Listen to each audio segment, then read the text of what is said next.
Hi everyone! Welcome back to my channel. My name is Angel and welcome to another season of my life.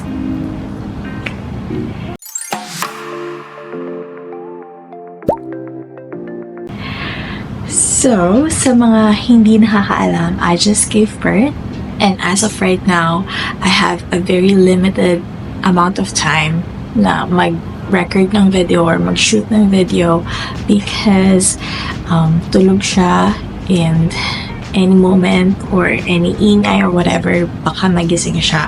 So, whatever. Anyway, so for today's video, I'm gonna be sharing with you guys my birth story. Technically, I didn't have any videos during my labor and delivery, but I do have some photos. I documented everything through photos, so I'm just gonna be sharing it with you guys, and then I'll keep flashing the photos here, and then I'll explain what's happening. So the reason I wanted to start this new season of my YouTube channel with my birth story is because I just wanted to remember yung pinagdaanan ko during labor and delivery, because it wasn't that easy. And I feel like it was the most difficult part of being pregnant. Kasi sa mga nakakaalam, my pregnancy journey, it was perfect. Hindi siya perfect, pero hindi ako nahirapan compared to other moms. I mean, everyone's different, right? Pero yun nga, yung pregnancy ko, hindi siya ganun kahirap, hindi siya ganun ka-complicated. Everything went smoothly up until my labor and delivery. So, yun, masasabi ko lang, it wasn't that easy. It was something memorable. It was something na hindi ko talaga siya makakalimutan. And I don't know, up until now, nisip ko if I can consider that na traumatic. But, nakita ko kasi yung baby, nung nilabas ko na siya, nakalimutan ko lahat and I keep questioning myself, was this traumatic? Sobrang worth it eh. Even if I'm in so much pain, sobrang worth it niya. So, ayun, ang dami ko nang sinabi. Introduction pa lang yun. But anyway, I won't be sitting here the whole time because sabi ko nga kanina, I have very limited amount of time para mag-shoot ng video. So, I need to maximize all my free time habang tulog si baby na gawin lahat ng household chores. So, as you can see sa background, kanina sobrang gulo niyan. Pero naayos ko na siya before I film. And then ngayon, samahan niyo ako mag-breakfast and then I'll start my story. So let's start. May 20, 2025. It's a Tuesday. 39 weeks na ako and 2 days. And this is my baby bump update. And then ito yung itsura sa OB appointment.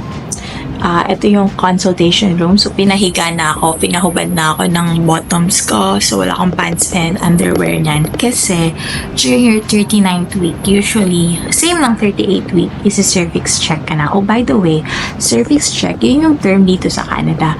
Pero, sa mga nasa Pilipinas, and what is very common, na kahit ako yun din yung alam ko initially, is, ang tawag dito is IE. Ina-IE ka, which is internal exam. So, check kung ilang cm ka na ba, kung open na ba yung cervix mo, ready ka na ba to give birth or whatever. So, yun yun, cervix check or IE. So, pinahiga na ako, ayan. And then, naghintay na lang ako sa doctor. And then, chinek yung heartbeat ng baby, which is normal.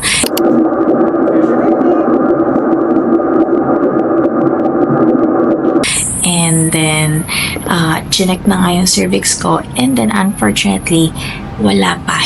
Sarado pa yung cervix ko at this moment. And then, I also don't feel anything, like contractions, walang pain. I feel normal, sobra. So, and then yung baby's movement naman, sobrang normal naman. So, when the doctor asked me again if you wanted to schedule an induction, I said yes because 39 and 2 days na nga ako. And I didn't expect na agad-agad the next day masa-schedule ako for the induction. So what is a labor induction? Well, it is a procedure where we artificially stimulates or triggers contractions and may possibly start labor. So sabi ko nga sa inyo, wala akong na-feel na contractions, wala akong na-feel na period cramps or whatever. So wala din akong labor for sure, and sarado nga yung cervix ko. So nag-decide na ako na induce, which is yun nga, hindi mo nahihintayin na mag-naturally mag-labor yung katawan mo, which contradicting sa gusto kong mangyari, which yung sa birth plan ko. But then again, magpo 40 weeks na ako, and the risk of having complications during birth is high kapag lagpas na 40 weeks, and I don't want to risk my life and the baby's life. So sabi ko, okay. And then, initially, at 38 weeks, I didn't want to kasi nga natatakot ako sa induction. And for sure, 100% sure, it's gonna be 1,000 times painful than the natural, like labor. So anyways, ayun, labor induction, alam niyo na kung ano ibig sabihin. I'm not sure sa Pilipinas kung common siya, especially yung i-share ko of what type of induction yung ginawa sa akin later on, because I haven't heard about it. I mean, I've worked at the hospital before, pero hindi ko siya, I mean, siguro hindi lang ako exposed sa OB department, but hindi siya ganun ka-familiar sa akin. Parang, ano lang, yung options pag manganak ka sa Pilipinas is like normal delivery, vaginal birth, or the C-section, and that's it. I haven't heard about induction before. So again, sabi ko nga sa inyo, the next day, May 21st, it's a Wednesday, so 39 weeks and 3 days na ako. Na-schedule na ako for induction. So the hospital asked me to go there at around 10 a.m. Nag-check-in lang ako sa labor assessment unit. So, dito sa Canada, you don't go to the emergency room kapag manganganak ka na. Even if emergency siya, I don't know, pero yun yung instructions sa amin. You always go to labor assessment unit. So, I gave birth here in Mississauga at Credit Valley Hospital. I didn't fill out any forms, by the way, because during my OB's appointment, lahat na doon na-fill upan ko na. So, ang ginawa ko na lang dyan sa window is I just checked in. They asked me if may mga food preference ako or restrictions, which wala naman. And then, what type of room yung gusto ko. So, labor and delivery, yung magli-labor ka, yung nagko-contract ka, and then yung manganganak ka, ilalabas mo si baby like normal. Yung room na yan, it's always private.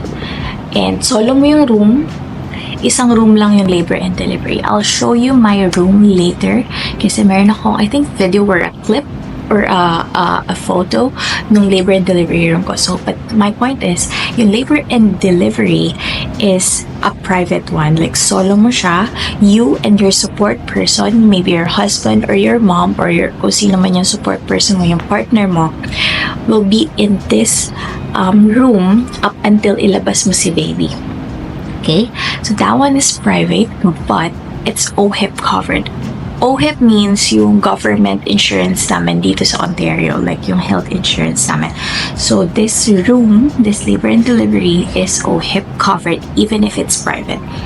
So, kaya ko sinasabi to is because dito nga sa labor assessment unit, they asked me if what the room yung gusto ko after my labor and delivery. So, parang siyang recovery room. I'm not sure kung ano yung tawag nila, but sabihin na nating recovery room. So, after you give birth, ililipat ka na nila sa room, sa recovery room, itong recovery room with your baby kasi nga, itong labor and delivery, gagamitin na ng next na manganganak and magli-labor. Does that make sense? So, ayun, right after mong manganak, ilabas si baby, check si baby, ilipat ka sa recovery room. And this recovery room has 3 categories or 3 types. So, one is the ward, which is 4 yung beds. So, 4 patients siya. So, 4 mom and like the baby. 4 yun. and then sa isang room, and then shared bathroom, shared washroom, and then that one is OHIP covered. And then the second one is the semi-private. Semi-private, yun yung dalawa kayo sa room, dalawa kayong patient, like mom and baby, and then shared washroom. That one cost, I think, $300. And then for one night, like one day, one night, whatever. And then usually kasi pag normal birth, vaginal birth, normal delivery, one day ka lang after giving birth, magsistay sa hospital, like 24 hours, and that's it. You're gonna be sent home. And then, so yun, ward, semi-private, and then next is the private room. So the private room, solo mo yung room, and it has like its own washroom kasi nga solo ka dun. And then, so that one cost at $345. So, plus tax. Everything is plus tax. Anyway, so at the check-in time, sabi ko, syempre, private room. They ask us kung meron kaming insurance, like private insurance. Meron private insurance sa work si hubby, and I also do have my healthcare something in allowance which I can always reimburse. So sabi ko, yes, I do have. But eto ha, mind you guys, wala kaming binigay na kahit anong document, like hindi namin binigay yung insurance ng husband ko, hindi ko din binigay yung information ng insurance ko. Basta sinabi ko lang na meron. So that's it. They checked me in, and wala, hindi nila ako chinarge or anything. So, eto baka kasi makalimutan ko na later on sa video. But then, hanggang sa ma-discharge kami, I didn't pay for anything. Even if we were in a private recovery room, I didn't pay for anything. The nurse told us na baka they're just gonna send it like sa mail, but it has been a month already. It's my 5th week postpartum, pero wala pa rin kami natanggap na bill. So, this is me and my hubby. We waited sa lobby for 2 hours. Ganun lang talaga yung healthcare dito sa Canada. Like, everything is free, pero you always have to wait for the doctor, or maybe maging available yung room, you always have to wait talaga. Even if, na-imagine nga namin, paano kung manganak ka na, ano talaga, like, di ko alam. But anyways, you always have to wait. Side note, guys, so we went to the hospital and none of our family members knew about it. And even my mom, especially my mom, she didn't knew that I finally decided to have an induction, and I was scheduled the next day. She didn't know anything. It was a personal preference for me and my husband, especially for me. I didn't want anybody to know that I was at the hospital, just because I don't want any like parang outside noise. And ayoko lang din na parang may chat na, oh, nanganak ka na ba? Nalabas na ba? Yung mga ganun ba? Like, I don't want to have outside pressure, outside noise. It's just me and my husband. And I feel like, wala, kaya ko to, kakayanin ko to, and kinaya ko naman, guys. But anyways, yun lang. Walang nakakaalam, and you'll see yung reactions nila after I gave birth. We called them. So, ayun, papakita ko din later.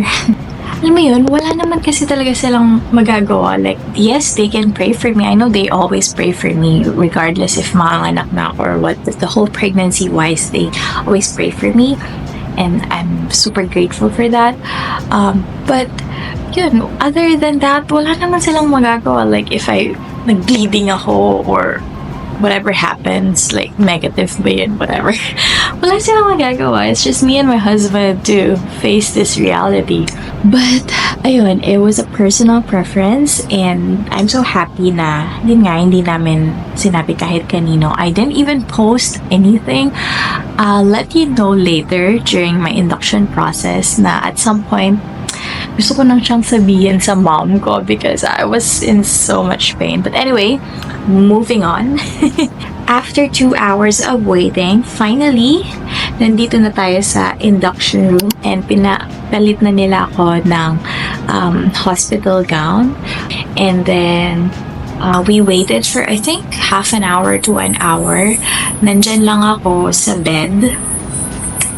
And then, nag-explain yung nurse, ganyan-ganyan. Tapos, nilagay ako sa mga machines to check my BP, my contractions, and the baby's fetal heart rate. So, ayun.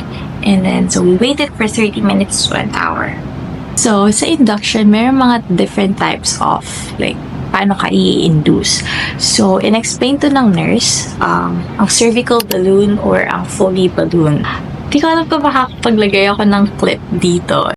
A cervical ripening balloon is used to mechanically open someone's cervix, and I'm going to demonstrate and explain how the procedure is done.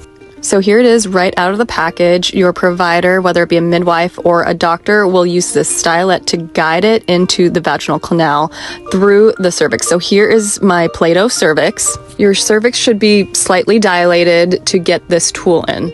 Your cervix is in between your uterus and your vaginal canal. So on this side, we're pretending the uterus is on this side, and over here is the vaginal canal. So the provider will slowly guide it in, and they'll hold it in place, and the nurse will start filling these balloons up with saline. They can either use both balloons to put pressure on the cervix or just one. The goal is to get the cervix open between 4 and 6 centimeters. So imagine this balloon is inside of you, here is your cervix, and then this is dangling out. So what we do is we legitimately tape it onto your leg, and again, the goal is to mechanically open your cervix. So obviously my Play-Doh cervix is not dilating right now, but yours should be, and then this balloon eventually falls out, and we just throw it away. So, sabi ng nurse, binigyan niya kami nitong flyers, information sheet.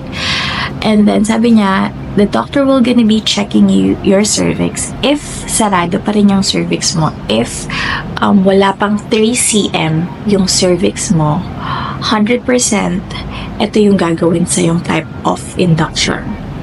So, hold and behold, nung chinek nga ako, sarado pa yung aking cervix and super taas niya pa. So, ni-ready na ako. Nilagay na naman ako sa mga machines. Chinek yung heart rate ko, yung heart rate ng baby. And then, prepare na ng nurse yung mga gagamitin. At this time, kinakabahan na ako kasi alam kong masakit siya. Foley balloon or cervical balloon. It was, sabi kasi dito sa Canada, ito yung safest na induction process just because wala siyang med. So, non-medicated siya. Saline lang yung ilalagay sa'yo. And, yun yung pinakaunang ginagawa. And then, we'll see if it will help you na mag-contract. Yes, it will help you open your cervix, pero yung mag-contract, hindi pa natin sure. This is me. Picture na ako ni hubby na nakatalikod, na nakaharap ako sa monitor ng mga machines, whatever, ng mga nakakabit sa akin. So, this is my hubby. Literally, nasa tabi lang siya ng bedside. Dito sa hospital na kung saan ako nanganak, they allow you to have one support person. Could be your husband, your partner, your mom, whatever.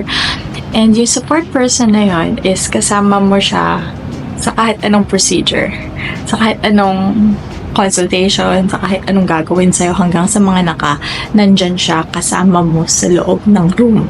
Like, katabi mo talaga siya. Like, support person mo talaga siya. Unlike sa Pilipinas, diba, kapag may support person, usually, sa labas lang, tapos hihintayin ka sa waiting room, sa lobby, ganyan. But here, I'm not sure, pero kasi may ibang hospitals na din sa Pilipinas na they allow husbands and like, support person to be on the same room. But, so yun, it was so funny because, ayan, ganyan yung mukha niya kasi nakita niya yung kung paano ginawa yung Foley balloon sa akin. But anyways, ayun, kasi nandyan lang talaga sa harap niya, kita niya all the blood, all the procedure, all the mga equipment, whatever, kita niya lahat. Yung pag cervix check sa akin ng doctor, kita niya lahat. Anyway, so yan, pangiti-ngiti lang siya dyan, pero bored na yan kasi nga ang tagal, sobrang tagal. Ito yung nakakakaba din minsan kasi yung kabado ka na nga, pero mas kinakabahan ka kasi ang tagal mong naghihintay. And when the time comes na kausapin ka na ng doctor, or nandiyan na yung doctor, or nandiyan na yung nurse, parang sobrang bilis lang ng pangyayari. Wala kang time to process. So yung doctor, come and go lang yan. Like, maximum 2 minutes nandyan yan sa'yo. Pero after that, aalis din. So for this next clip naman, this is my nurse. I forgot her name. I think it was Linda. I forgot. But siya yung labor nurse ko. Induction nurse ko.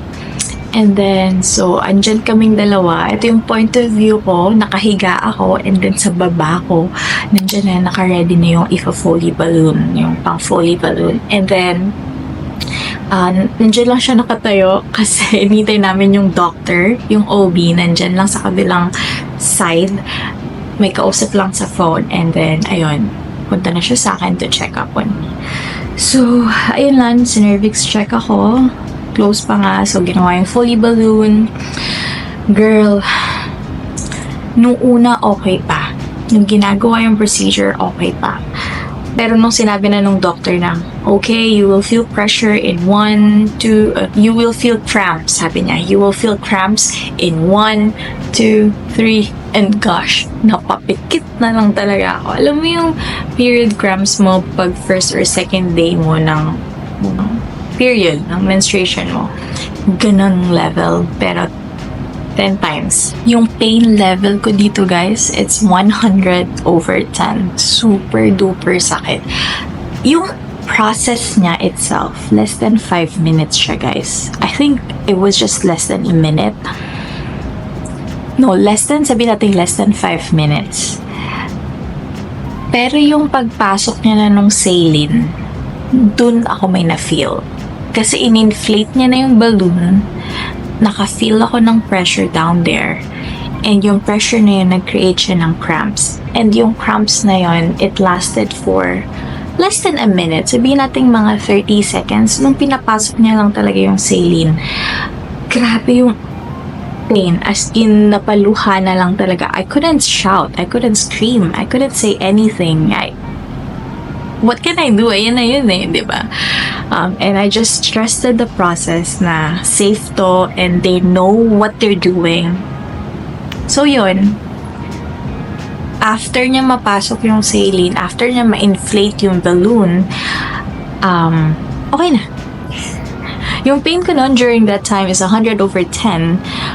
Pero, after that, wala na.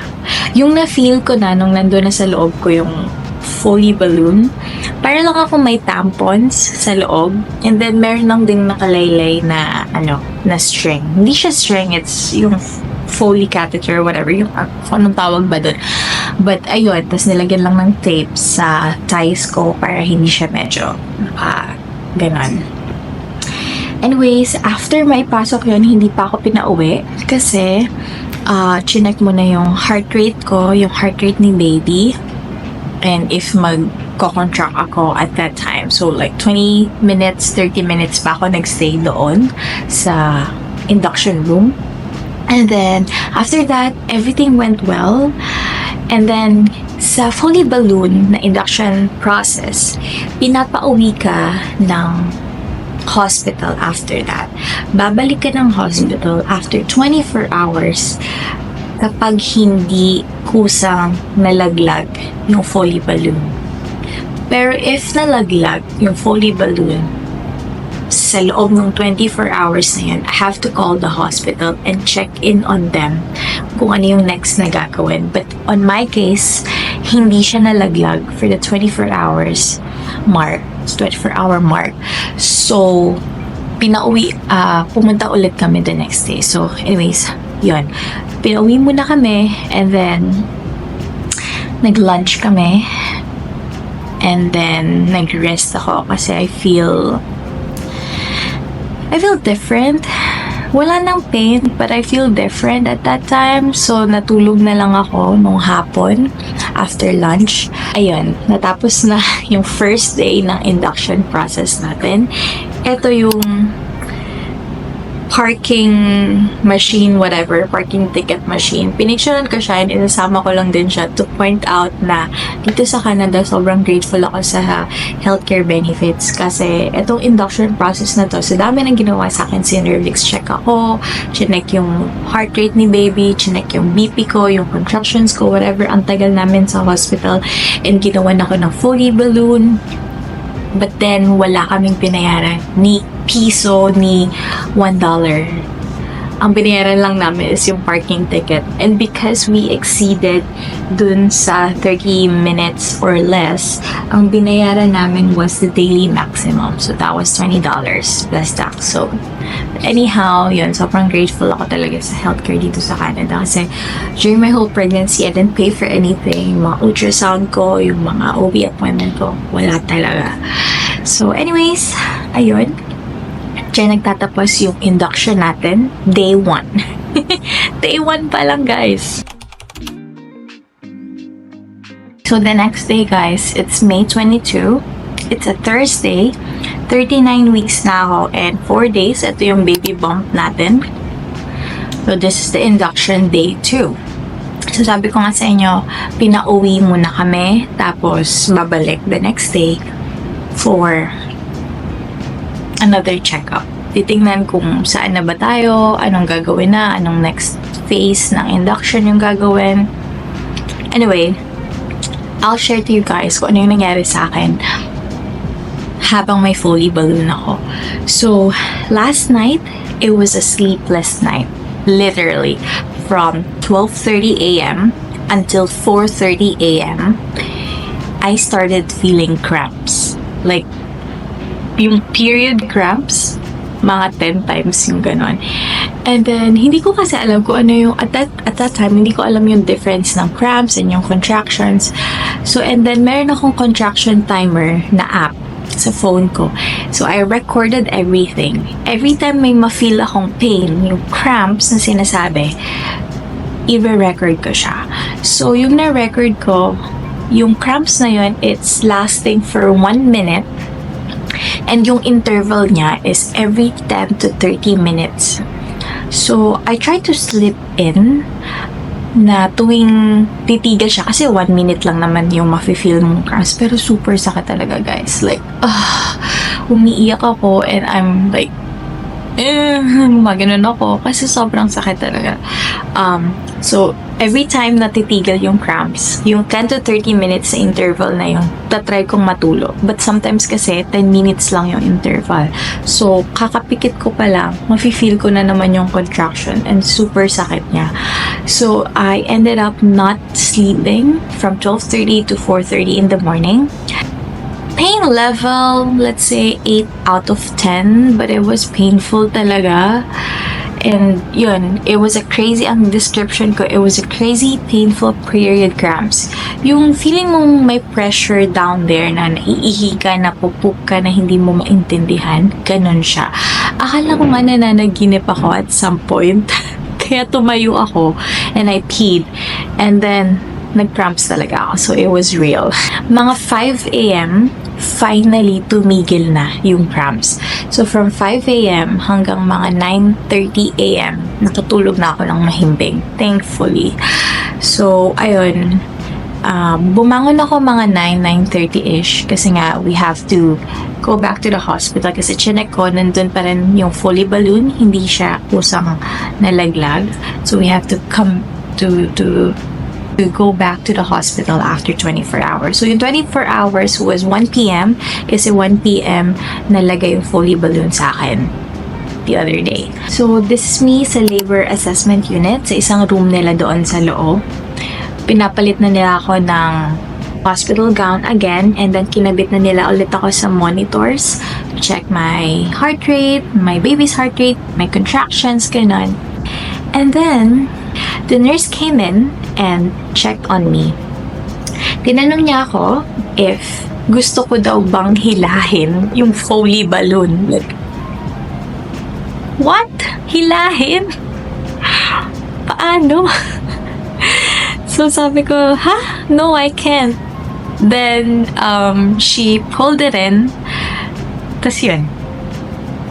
pinahinga niya lang ako ng 1, 2, 3 inhale. And then when I exhaled, hinila niya na. And I was like, para akong nag-poop ng sobrang laki or nanganak na ako at that time. Sobrang lakas ng pressure na, imagine mo may malaking balloon, tapos hinila. Oh my goodness. Anyways, so she did it. Ganun lang yung inalis, hinila lang.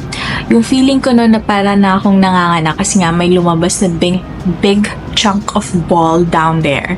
So yun, but pain level was like 7 out of 10. Wasn't that bad kasi nga yung paghila lang, yun yung may na-feel ka. Paras nung in-inflate yung saline, yung in-inflate yung balloon, dun ka may na-feel. And then yung may ni-release lang, dun ka may na-feel. After that, wala ka nang ma-feel. I'm back after 2 hours. Nakapag-breakfast na ako. Na-feed ko na din si baby. And napatulog ko na siya ulit. So, continue na natin. So, itong clip na to, nilagyan ako ng another monitor and parang basta mga gano'n. And meron akong pinipress na button na every time may mararamdaman akong movement ni baby is i-click ko siya. So, para lang ma-check if normal ba yung movement, gano'n. And she's a rock star. Super galaw pa din niya. Even if, yun nga, pinipressure na siya na lumabas. Parang, tinatry na mag-contract, mag-labor, gano'n. So, okay pa naman si baby at this point of time. So, 1 hour later, chinek ako ng OB and yung cervix ko is at 3 cm. So, yun yung expected kasi nga nag-fully balloon ako, diba? So, expected na yun. Pero, still, mataas pa din daw si baby. So, tsaka yung sabi nung doctor, yung location daw ng cervix ko is in a weird parang angle or location kaya nahirapan siyang i-cervix check ako. So, dahil nga nung chinek ako and after ng fully balloon, nasa 3 cm pa din yung cervix ko, proceed tayo sa next phase ng induction which is kailangan ko nang uminom ng misoprostol.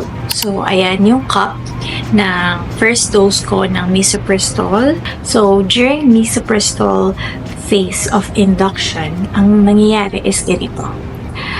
You take the first dose or you take the dose, i-monitor ka for 20 to 30 minutes sa monitor like the usual heart rate ng mom and the baby and then yung contractions.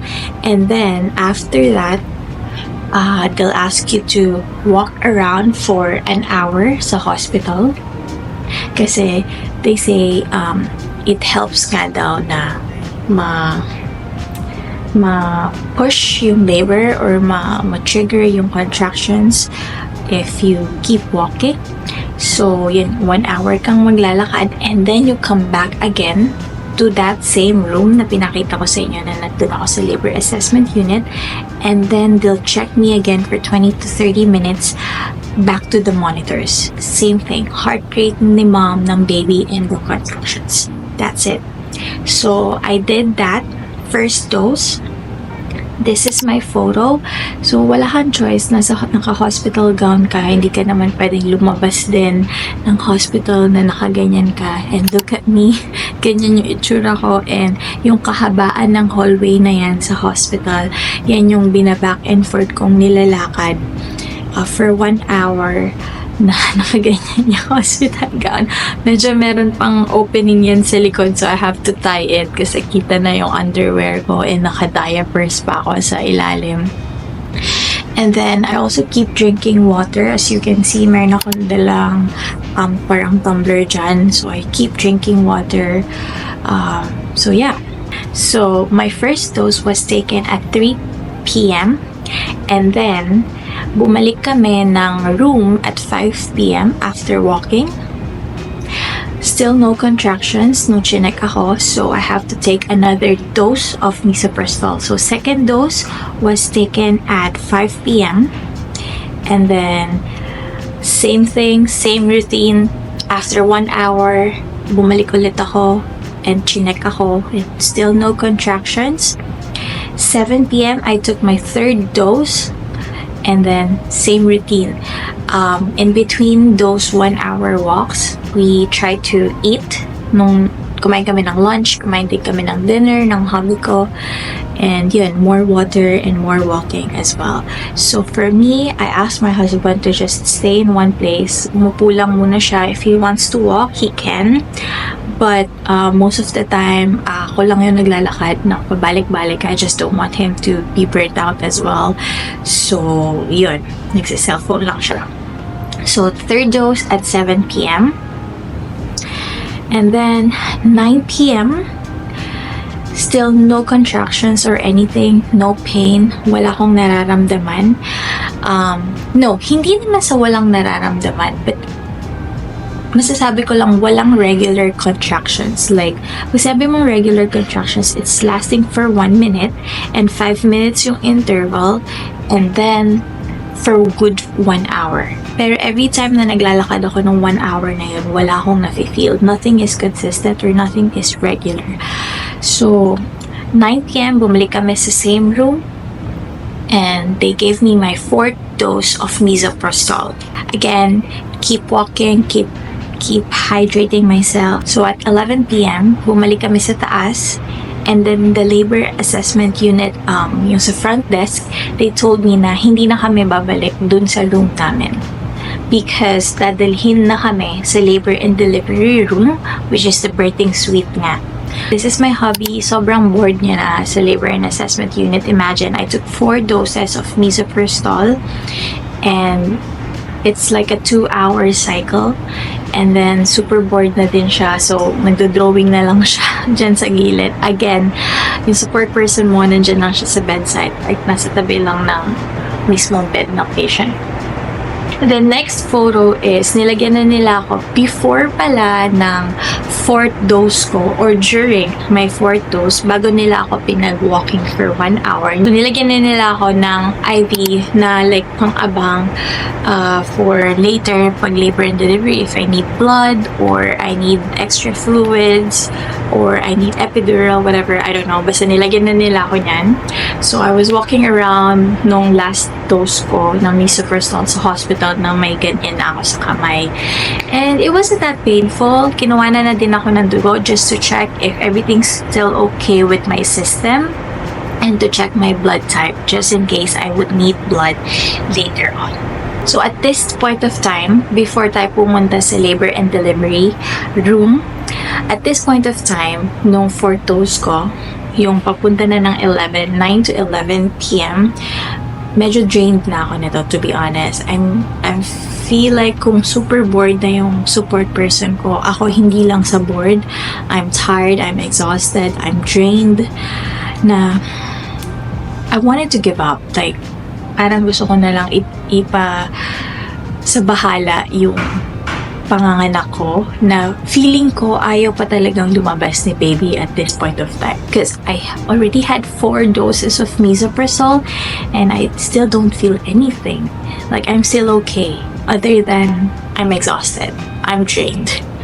So at 11 p.m., dinala na kami sa labor and delivery, and sabi ko nga kanina sa first part ng video is yung labor and delivery room or the birthing suite sa hospital na to is covered by OHIP or covered ng government health insurance. And private siya, and then solo ka lang dyan. Dito ka mag-labor and dito ka na din manganganak. Dito, like, iwi-weigh si baby and all that. So, ayan yung quick video ng mismong room. Super laki niya, super cozy. To be honest, when I saw this room, actually, parang na-feel ko na shocks. Parang, teka lang, parang ito na talaga, parang manganak na talaga ako. Kasi nakita ko na yung bed na nakadesign para manganak ka. Like, kung saan mo pinapatong yung paa mo, tapos, di ba, nakapuka ka, ganyan. Tapos, nakita ko na din kung saan ilalagay si baby after giving birth. So, parang, feeling ko at this point of time, malapit na talaga. But again, I don't feel anything. After my last dose of misoprostol, so between 11 to 12, chinek ako, and I'm still at 3 cm. yung cervix ko. So, they asked me to rest muna. They asked me kasi nga yun nga, exhausted na, drained na ako, pagod na talaga ako. We were at the hospital starting at 1 p.m. and it's midnight na, tapos wala pa rin nangyari. So, they asked me to sleep muna and rest. And then, maybe around 12:30 to 1 a.m., dun ko may naramdaman. It's a bit of like konting cramps na pakonti-konti, and they can confirm it through the monitor na nagka-cramps, ay nagka-contract na nga talaga ako. Pero hindi pa siya regular. Pero it was lasting for a minute na, kaya medyo masakit na. Dito na yung moment of truth nung pumasok yung doctor and chinek ulit ako. And because I am still at 3 cm at this time, so tapos na ako ng Foley balloon, tapos na ako ng misoprostol doses. Yung susunod na phase is the water breaking, which is yung puputukin na manually yung panubigan ko. Because hindi ko pala yata na-mention, yung panubigan ko is intact pa siya. Hindi pa ako nag-water break kusa. So, yung third phase ng induction is the water breaking. So, pinahiga ko doon. Meron lang parang hook yung doctor and pinop niya lang. So, pagka-pop nung panubigan, na-feel ko talaga yung gush. Mind you, nakahiga ako sa kama and nilagyan lang nila ako ng parang pad liners. It's not even a diaper, it's not even a napkin or what. It's like yung blue na parang changing pad liners, whatever, na patong-patong noon. Tapos, gushing yung water fluids. And I can feel it. Nung una, like, super lakas na, ganon. And then, after mga few minutes, few seconds, trickling na lang siya. Ganon pala yung feeling. So, after that, dito na nangyari, dito na nagbago ang lahat. I kid you not, guys. After breaking my water, I started feeling strong contractions. And then I started timing it. It's lasting for 1 minute, minsan nga sobra pang 1 minute, and the interval was every 2 minutes. I kid you not. So the contraction, it was 1 minute or 1 minute and 30 seconds. Sometimes it was 90 seconds, to be honest. And the interval was 2 minutes. I only have 2 minutes to breathe in and move around. And then I would start feeling the contractions again for a good 90 seconds. And this was around 12:30 to 1:30 in the morning of May 23rd, 2025. It was a Friday. I'm 39 weeks and 5 days already at this time. Okay.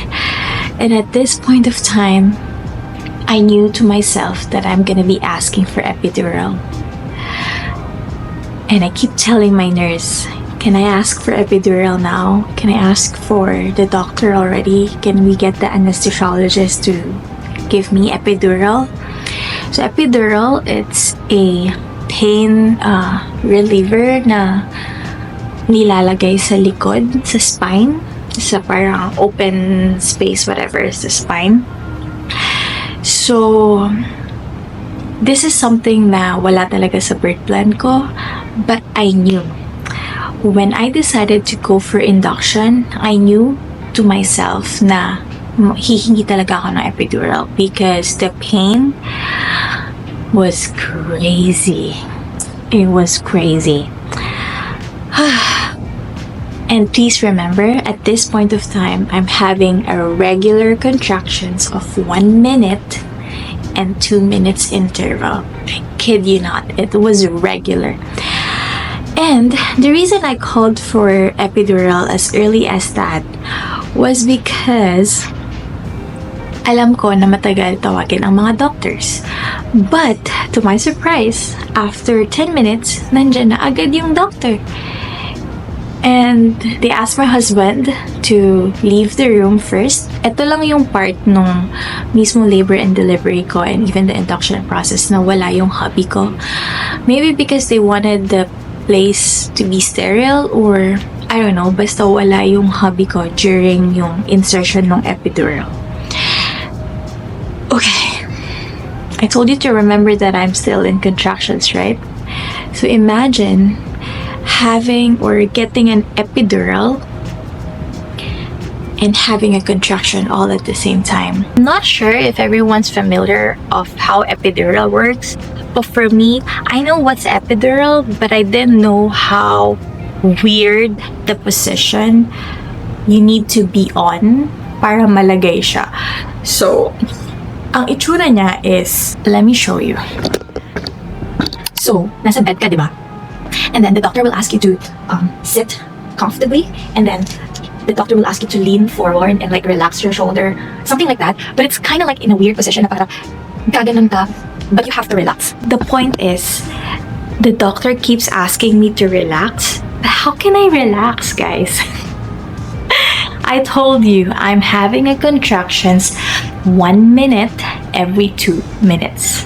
So, itong labor nurse ko, she's super nice and she gave me a heads up na itong doctor na to, he's really good. Like, super galing and skilled siya on doing the epidural. Siyempre, ina-assure ka kasi nga, one wrong move sa epidural or sa paglagay ng epidural, I could be paralyzed.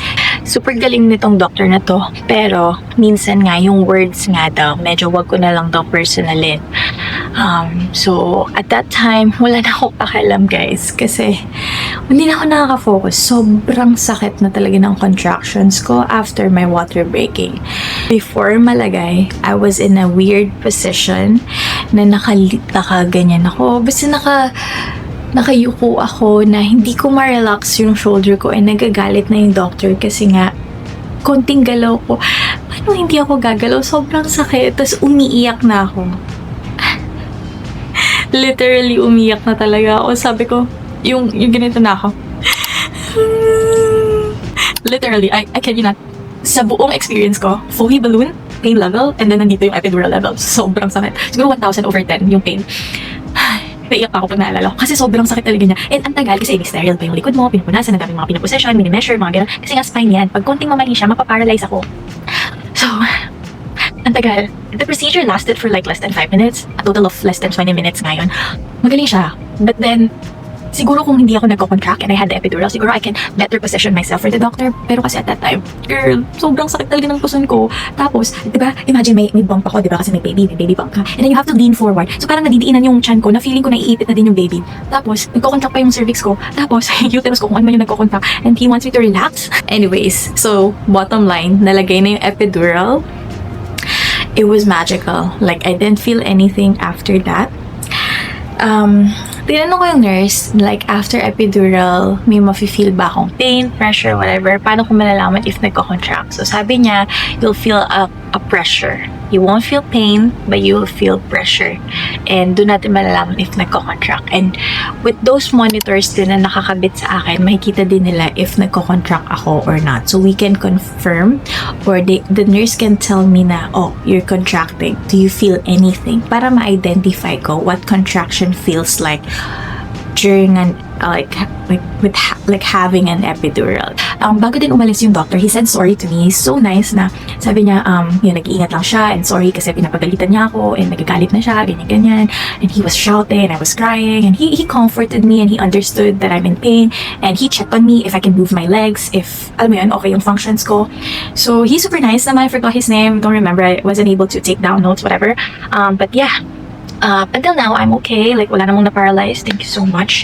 So, after epidural, like around 2 a.m., they check up on me and I'm at 5 cm at this point. So, mind you, I have 3 phases of induction at this time. So, the Foley balloon, the mesoprostol, and the water breaking. And then I can feel strong regular contractions at this point of time. So, for the last phase of induction, kasi nga 5 cm pa lang ako, diba, at this point of time. So, proceed tayo kasi ang goal natin is maka 10 cm so I can start pushing. So, the fourth phase of induction na ginawa sa akin is yung bibigyan na ako ng pitocin or oxytocin. Gamot siya na ilalagay sa IV. So, at 2:30 in the morning, they started giving me pitocin to help induce labor. But they had to stop it after 10 minutes kasi si baby is in distress na daw. Yung heart rate ni baby is, nagda-drop. So, they let me rest first. Mind you, yung fourth phase, tinanggal after 10 minutes. So, I didn't need a lot of pitocin kasi nga, nagda-drop na yung BP ni baby and I'm having a regular contraction but still I'm at 5 cm. So they let me rest. So 2:30 to 3:30 I was sleeping and then the nurse kind of like positioned me to different like mga angles ng legs and yung thighs ko to help open yung cervix ko. At 3:30 a.m. the nurse checked on me again and mind you 9 cm na ako. So sabi niya sa akin, okay, nasa 9 cm ka na. I'm gonna let the doctor know. I'll update your chart and call me. May buzzer doon to call the nurse. Call me right away kapag nafe-feel mo na napupuk ka na. Kasi 100% hindi ka napupuk, but it's your baby pushing out na. So, siguro mga 5-10 minutes lang siyang nawala. I pushed the button and I called the nurse because I can literally feel the pressure down there and I can feel na napupump ako. And then natatawa ako kasi tinawag ko nga siya, diba? And then siguro mga after 5 minutes pa siya nakapunta. And nung pumunta siya, nahiya ako kasi hindi ko na nafe-feel. Yun pala, ganun pala talaga yun. So yung feeling mo na napupuk ka was the contraction itself and syempre, nawawala siya. Hindi naman yun tuloy-tuloy. So, nung dumating siya, sabi ko, ay, sorry, hindi ko na ulit na-feel na napupo. And she checked the monitor. Sabi niya, yun nga, contraction na yun. And then, she waited. And 2 minutes nga lang yung interval. So, sabi niya, okay, let's start pushing and we'll call the doctor. So, I started pushing at 4 a.m. and I gave birth at 4:40 in the morning. This is our first photo. It was amazing. She cried a lot. And the funny thing about giving birth was, nung nilabas ko siya, tumatawa yung mga doctors and yung mga nurses sa room. Kasi nga, hawak-hawak ni baby yung kanyang cord. Ayaw niya pa talagang lumabas, pero pinipilit ko siyang ilabas. So I'm so sorry. I don't know kung gagawin ko siya ulit, like magpapa-induce ako. But, feeling ko, right decision pa din naman siya. Nakakatawa, isa din sa gusto kong i-share kasi memorable and hindi ko siya makakalimutan is my husband, he kept telling me na kapag manganganak ka na, kapag nag-start ka mag-push, don't shout, don't scream. Like, yung mga nakikita mong videos, gumaganon, don't do that. Or, meron kasi kami katabi din na isa pang birthing suite na narinig namin ang anak. Todo sigaw talaga siya.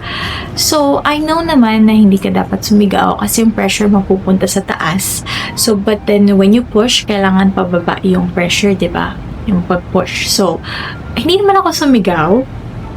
But, super na-remember ko nung nailabas na yung ulo ni baby na pag ganito ako. Napag-ganon talaga ako. And then another time na nagganon ako was nung pinapush nila ako ng placenta. So, kasi super laki talaga ng placenta. I wasn't able to take a photo of it, pero pwede sana kasi nandun lang talaga siya sa gilid nung nagsialisa na sila. Pero bakit nga ba hindi ko siya na-picturean? Busy na ako sa baby. So, ayun, nung nilabas yung placenta, pinapush pa ako na isa. Ganun na push. Tapos nung nalabas na, nahila na yung placenta, sabi ko talaga, kasi sobrang sakit na parang naginhawaan yung ep-ep ko. Kakaloka.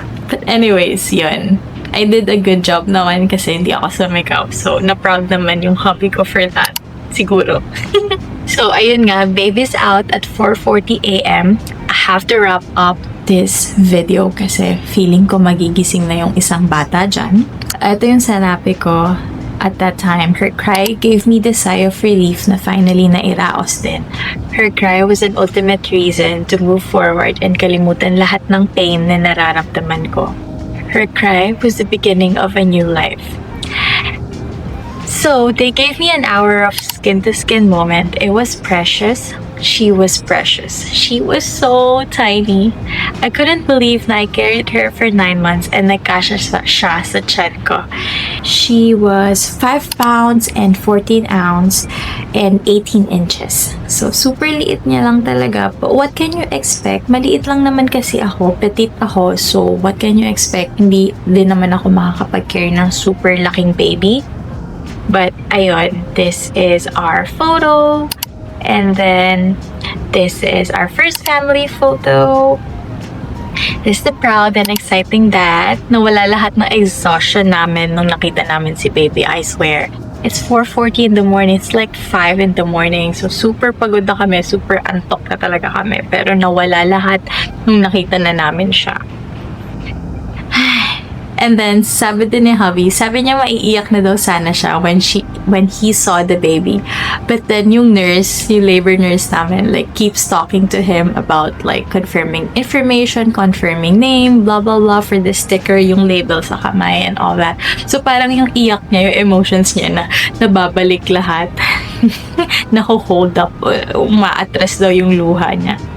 Moment of truth, sabi ko nga sa inyo, walang nakakaalam. So, we started calling our family members. So, this is how my mom reacted.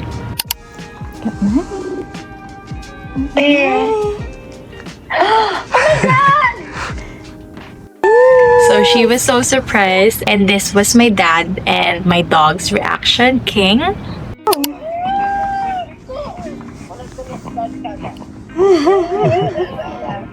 Oh, look at the dogs. The dogs are there. Harap mo si Chelsea sa kanya.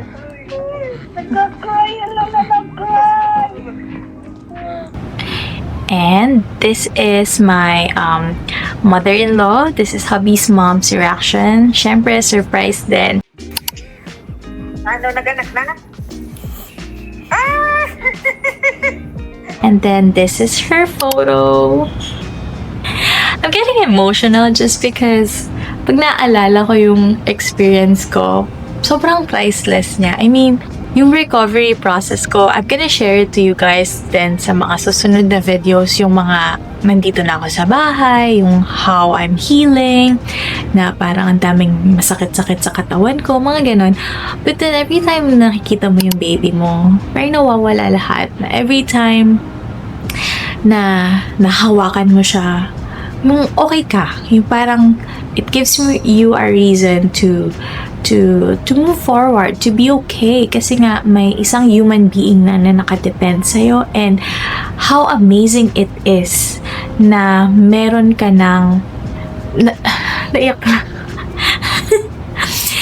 Parang imagine mo na meron akong nabuo na baby or another human being for 9 months, and eto na siya, hawak ko na siya. So, sobrang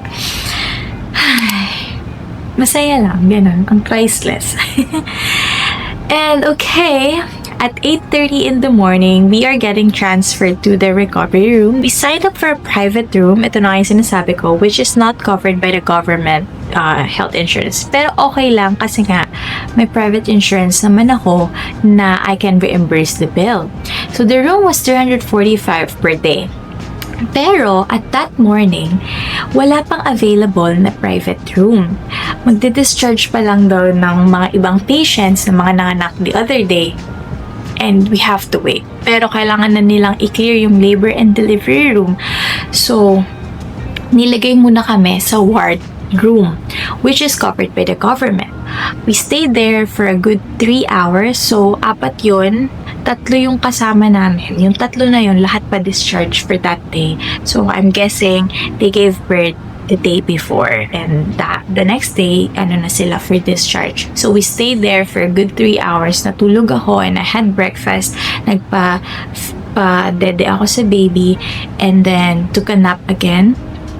And then, after that, nilipat na kami mga 11:30-ish in the morning. Available na yung private room, and nakalipat na kami. And then, this is a mini clip ng private recovery. Super laki, guys. As in, like, aalog-alog kaming dalawa ni hubby. Super laki. May sarili siyang washroom. May sarili ding sink. May parang chairs for visitors. Meron din parang couch for the dad to sleep in. And may bassinet for the babies. This is the next day, May 24, Saturday. So this is her 1-day-old newborn. And yan yung going home outfit niya. And yan si Dada. And then this is Dada carrying her sa car seat. So dito again sa Canada, hindi ka madi-discharge kapag wala kang car seat. Need na dapat secured yung baby on the way home. So this is our first car ride na family of 3 na kami. Yan yung first car ride ni baby Chelsea. And nakakatawa kasi tahimik siya kapag umaandar yung car. Pero kapag nasa stoplight na kami, when the car's not moving, iiyak siya. Gaganan siya. So this is her. Nasa bahay na. And this is our first night sa bahay. Look how cute she is. Puro lang siya tulog, dede, tulog, pee, poo, ganon. And this is our cutie baby and her blanket. Dinosaur blanket. And this is the end of my birth story, guys. I know it wasn't the perfect one, but for me, it was the most beautiful story na lagi kong aalalahanin, na lagi kong gugustuhin ikwento. Kahit na sometimes, some parts, medyo masakit alalahanin. Pero, maganda siyang experience. Maganda siyang ikwento. Alam mo yun? Parang feeling ko, etong video na to, super haba na. Pero super dami ko pa rin hindi na isabi. But then, ayun, I get to be called mom now. And I think I'm ready na sa next chapter ng life ko. And ayun, dahil nasa new season na tayo ng YouTube channel ko, samahan niyo ako guys sa mga susunod naming adventure as a family of 3. So, yeah. Thank you guys for watching. I will see you on our next vlog. Bye guys!